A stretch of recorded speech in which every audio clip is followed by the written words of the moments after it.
In all the discourse I'm seeing about the album on the internet, there has been this much about the music, like about the actual contents. It's just like the album came out at midnight. Is it 12:15 or like Faygo mid?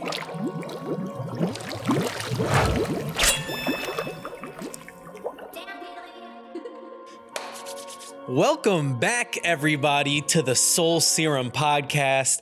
I am your shawty fuck with my demeanor host, Clay Bonine.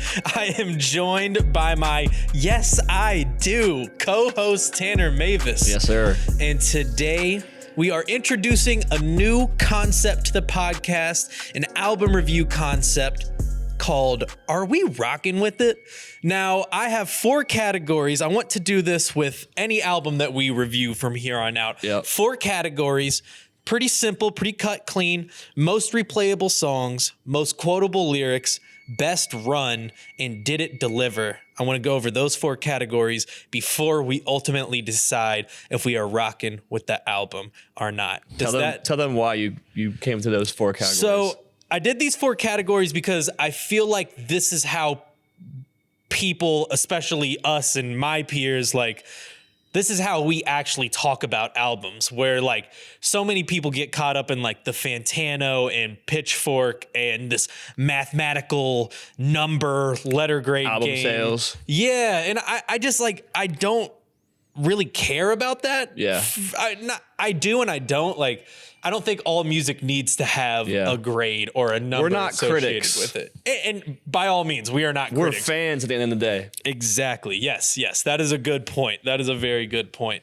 So are you ready to get into it with Pink Hearts? I'm ready to rock. Hey, real quick, if you all want to support the podcast, if you want to support Soul Serum, go to soulserum.shop. We have this merch left over.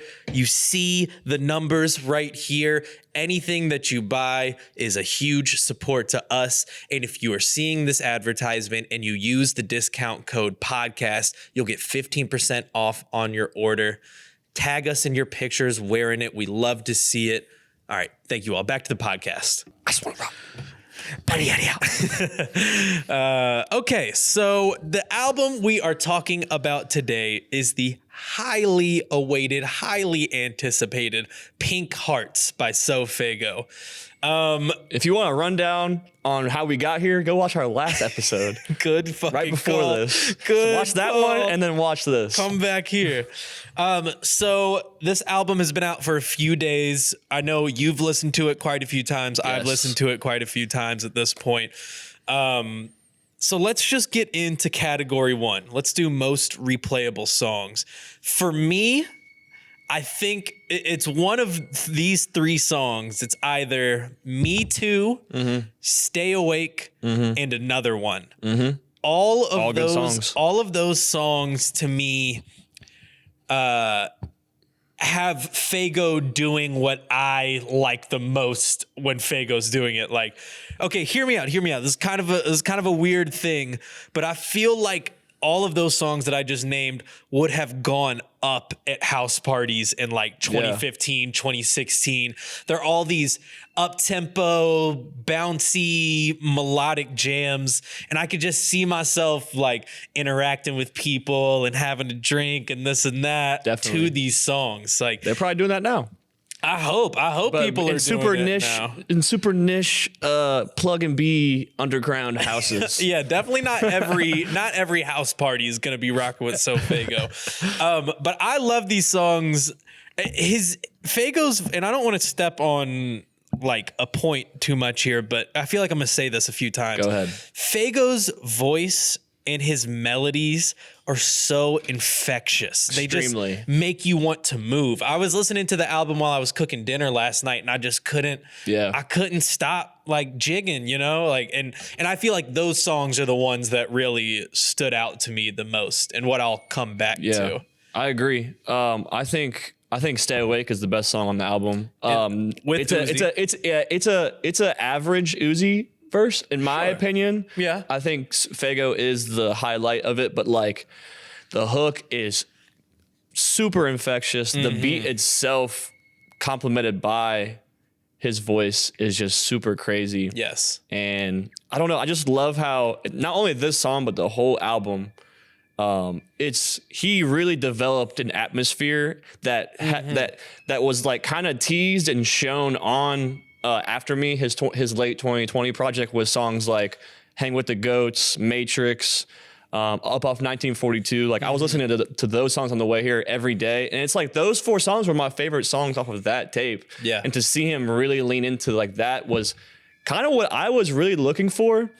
Like off the rip off listening to the album, I wasn't disappointed. I kind of felt underwhelmed in a way because of I feel like I let the internet and like the lack of buzz play a factor into my, opinion, and not even opinion, just opinion, but like overall what I expected. Yeah. Yeah. And I let it settle, and then I just kept going back to it, to my certain favorite songs.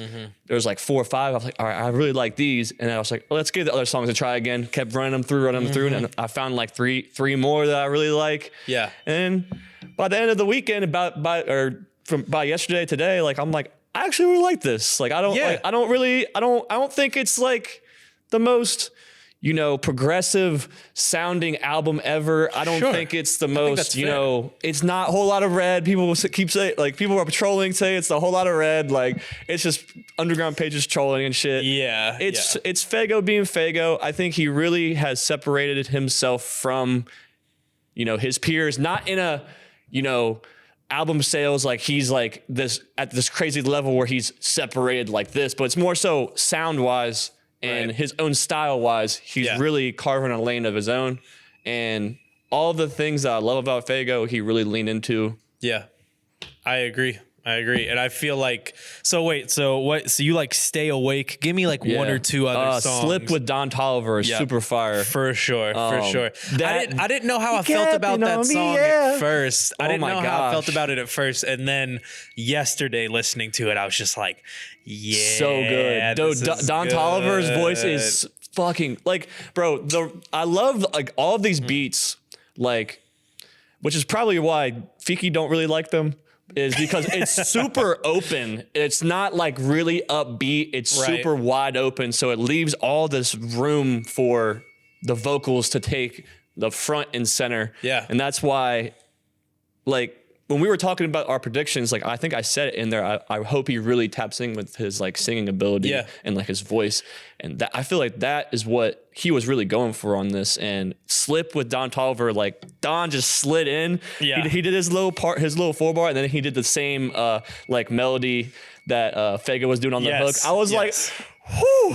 That has actually been that's one of the things that I noticed on this album is like a lot of the features, they must have been working in the studio. So Fago must have been in the studio with Gunna, with Don Toliver, with Lil Uzi, because everybody shares like whatever flow So Fago's doing, everybody like shares it a little bit. And I'm like, oh, this is kind of fun. I do think a lot of, early Travis, like Rodeo Travis, had to play an influence in the studio sessions, working with his producer Backwoods. Yeah. I can't help but think, because like, on Rodeo, Travis really did show off his vocal performance as well, and like really tapped into his singing ability.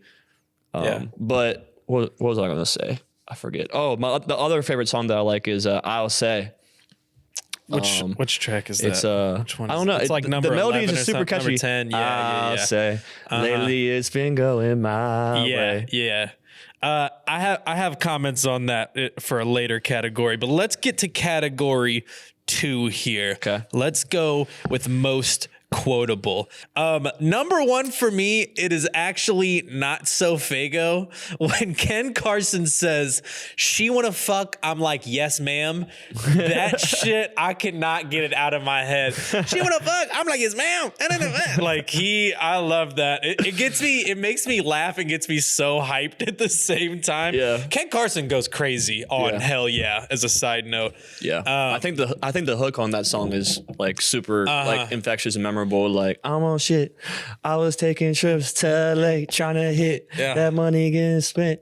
So in speaking of the entire chorus, I think as far as Fago goes, the most quotable thing for me is the "Me Too" chorus. Yeah.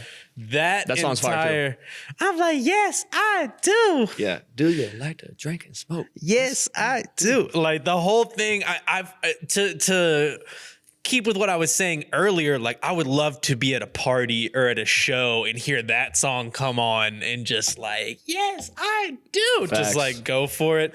That song is just like full of joy and bounce to me. Like I just that's been the most infectious song for me is Me Too. Is there any quotables that says stick something, out I to forget you? what song he said like levitate from this earth and I put my soul in this music or something like that at like the end of a hook. I forget what song it was. Don't quote me on that specifically, but I don't know what song it was. It might be on Me Too. I'm trying to think. Oh no, it is on Me Too because he says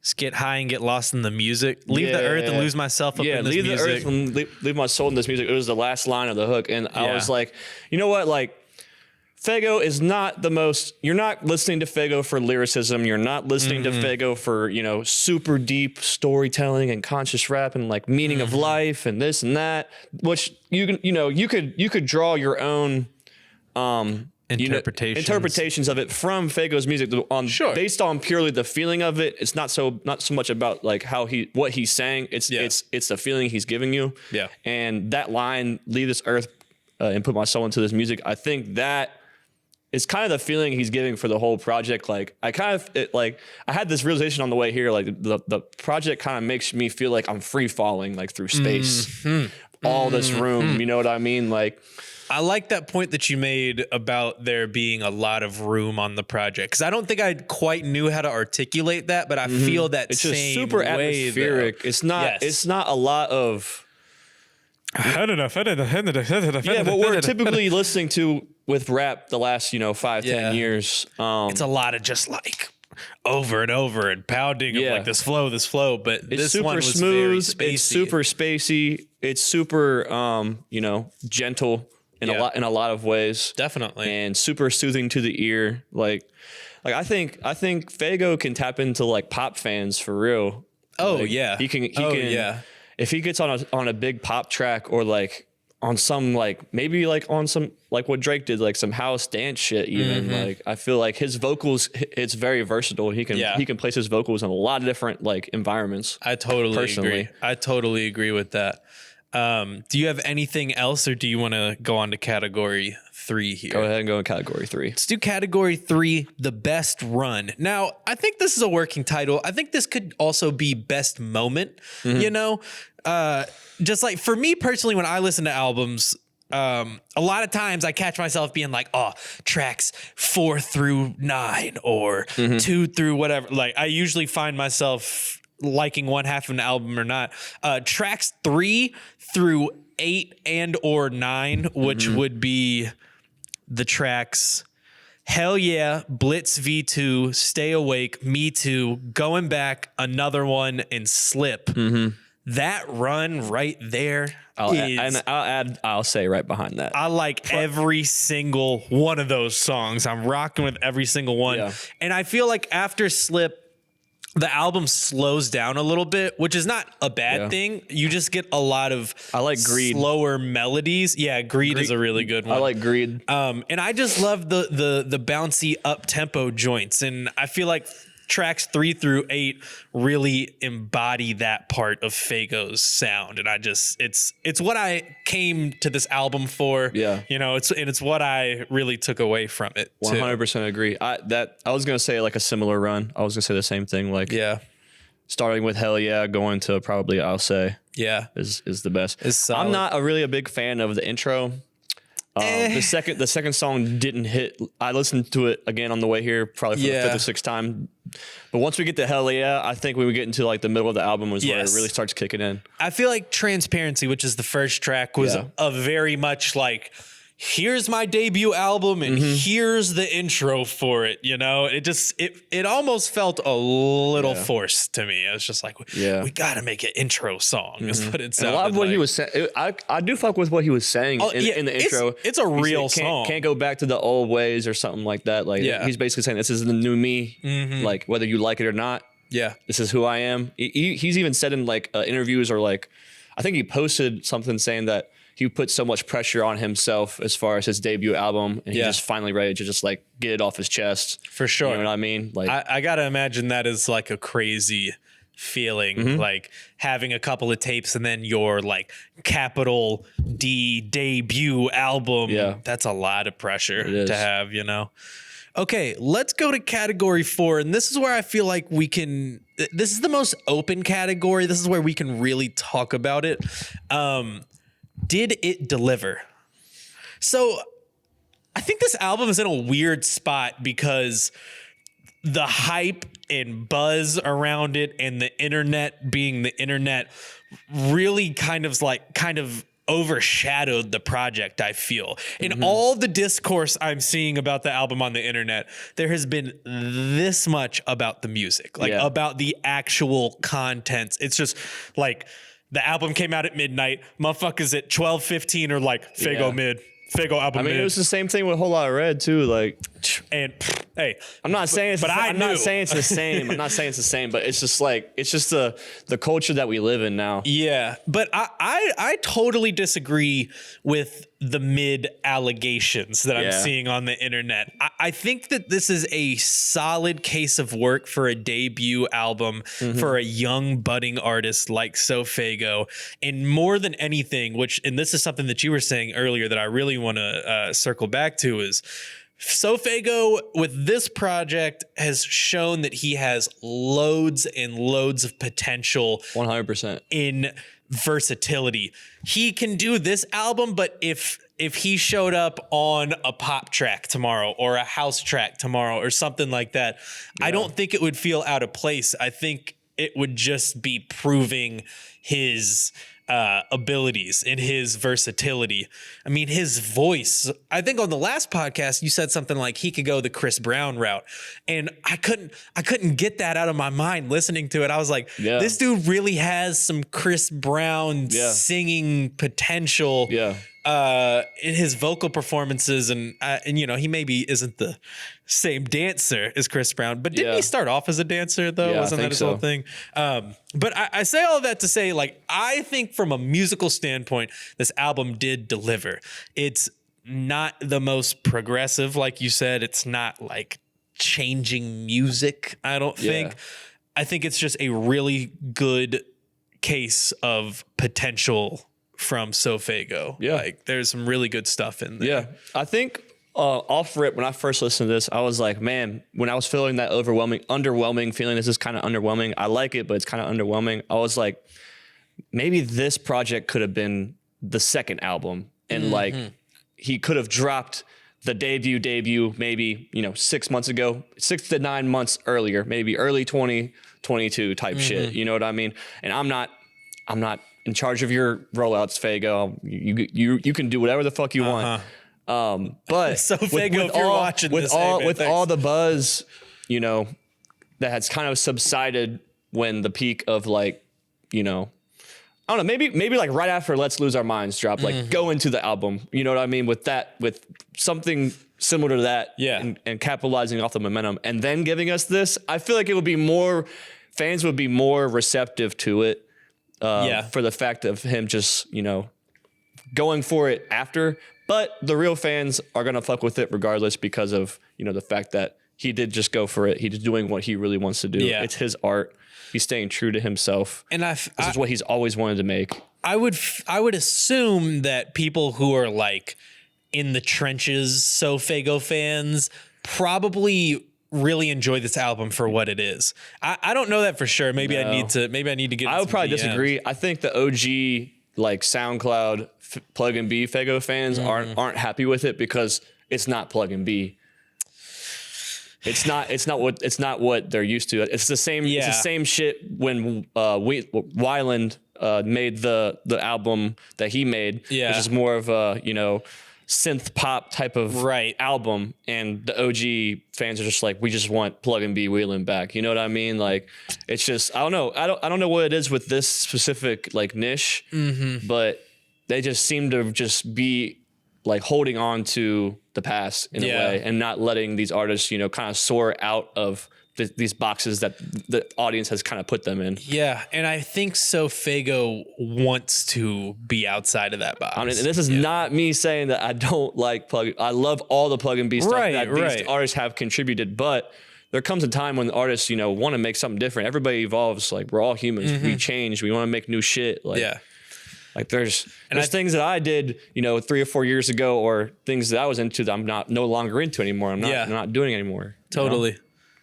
And I think so. I think overall the album did deliver. I thought it delivered. It's just in a weird spot because of the fan base. Yeah. And I just think the rollout wasn't the greatest. I think the you know, just the buzz overall going into it could have been better. Definitely.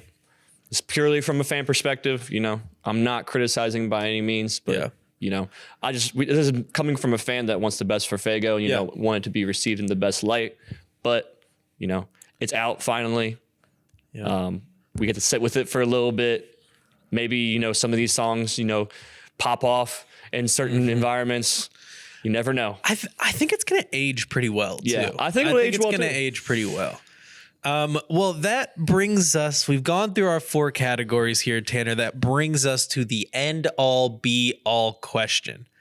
Are you rocking with Pink Hearts? I'm rocking with it, bro. You are rocking with it. Give me your elevator pitch on why you're rocking with Pink Hearts. Again, Fago leaned into everything that I enjoy about Fago as an artist. You know, he's nailed his aesthetic. His cover art was super fire. Like the whole, I couldn't help but, like, when I'm listening to the music, I'm imagining this Pink, you know, universe that I'm living in. You know what I mean?